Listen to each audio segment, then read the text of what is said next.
చైత్ర జ్యేష్ఠ ఆషాఢ భాద్ర ఆశ్వీజ మాసమునందు పుష్యమాసనందు కూడా గృహ నిర్మాణం చేయరాదు. గురు శుక్ర పౌర్ణమి కాలం నందు కూడా గృహము కట్టరాదు. శంకుస్థాపన చేసిన తర్వాత గృహ నిర్మాణంలో చెట్టు కొట్టరాదు.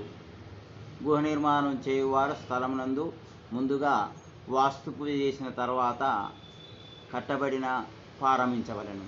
గృహ నిర్మాణం చేయి ఇంటికి 4 దిక్కులందు ఖాళీ స్థలము ఉండటం మంచిది. లేదా తూర్పు ఉత్తరం దిశలోనైనా ఖాళీ స్థలం తప్పకుండా ఉండవలను. విసనకర్ర మాదిరిగా ఉన్న స్థలము ధన నష్టము కలుగును. పొడవు వెడల్పు అడ్డంగా ఉన్నను ధన నష్టము కలుగును. వెడల్పు కన్నా పొడవు ఎక్కువగా ఉండడం మంచిది. సుఖ సౌఖ్యాలు లాభాలు కలుగుతాయి. దిక్కు వాస్తు పురుషుని యొక్క స్థితి బట్టి గృహ నిర్మాణం చేసిన విధంగా అన్ని విధాలా బాగుంటుంది. వీధి దిక్కుల గృహ నిర్మాణం చేయరాదు. తూర్పు ఉత్తర దక్షిణ దిశలందు వీధి కలిగి ఉన్న స్థలము తూర్పు స్థలము అనబడును. తూర్పు ఉత్తర దక్షిణ దిశలు రాజవీధి కలిగిన స్థలము ఆగ్నేయ స్థలము ఉండును. తూర్పు దక్షిణ పశ్చిమ దిశలందు వీధి కలిగిన స్థలము దక్షిణ స్థలము ఉండును. దక్షిణ పరమర దిశలందు వీధి కలిగిన స్థలము పరమర స్థలము అనబడును.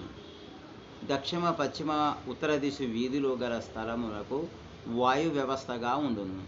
పరమర ఉత్తర దిశ వీధిలోని స్థలము వాయుస్థలంగా ఉండును. పరమర ఉత్తర తూర్పు దిశ వీధి కలిగిన స్థలము ఉత్తర స్థలముగా ఉండును. దేవుని గుడి నామము ఇళ్ళ కట్టిన స్థలము పనికిరాదు. దీనివల్ల సంసారము దుఃఖాలు కలుగును. స్త్రీ పురుషుల సంతానము కలగదు.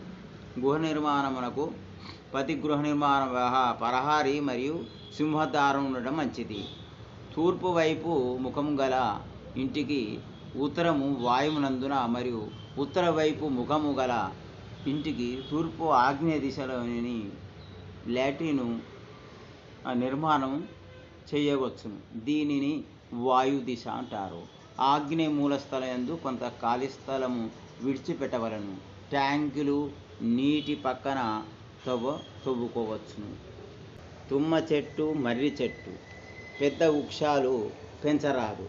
గృహమునకు దోషము కలుగును. ప్రతినిత్యము దీపారాధన గల ఇంటిలో లక్ష్మీదేవి నివాసం ఉండబడును. నింద ఆరోపణలు జరుగును. స్థలమునందు నివసించరాదు. మంచి స్థలము జీవించటానికి శుభ కలుగును. ఉత్తర సింహద్వారం ఇంటి గల దక్షిణ తూర్పు సింహద్వార గల ఇంటికి పశ్చిమ సాధన చేయడం వలన శుభప్రదమైనది. తన ఇంటికి దక్షిణ వైపు ప్రవేశంలో ఇంటికి కలుపుకొని ఎడల ఎల్లప్పుడూ రోగబాధలు కలుగును. పశ్చిమ ప్రవేశం కలుపుకొని ఎడల ఇంటి యొక్క యజమాని భార్యకు కీడు జరుగును. ప్రతి దీపారాధన చేయుట తూర్పు ఉత్తర దిశలందు చేయవలెను. క్షౌరము కూడా తూర్పు దిక్కు ముఖం పెట్టి కూర్చునవలను. ఈశాన్య మూలయందు ఇనుప పెట్టెలు ధనధాన్యాలు బరువులు సామాన్లు ఉంచరాదు. ఉత్తర దిశలందు కూడా ధాన్యము ధనము ఉంచవలను. బరువైన సామాన్లు ఉత్తర తిరుపు గదులు ఉంచరాదు. ఒక గృహమానం 2 భాగాలు 3 భాగాలు సంచరించుకోవద్దు. తూర్పు ఉత్తర దిశలందు వారు ఉన్నత స్థితిలోని దక్షిణ పశ్చిమ దిశలందు వారు ఈన స్థితిలోని ఉండును. మార్పు భాగంగా ఒక భాగంగా 2వ భాగంగా భాగస్థలంగా దారిద్ర్యం 3వ భాగంగా అనుకూలంగా ఉండును.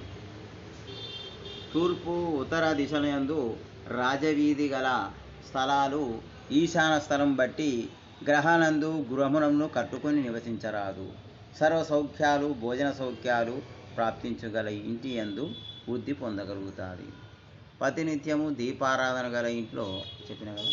గృహస్థలము చేయు స్థలమునందు చతురస్రాకారం ఉండిన అనగా పొడవు వెడల్పు సమానంగా ఉండిన సుఖ సౌఖ్యాలు వంశాభివృద్ధి కలుగును.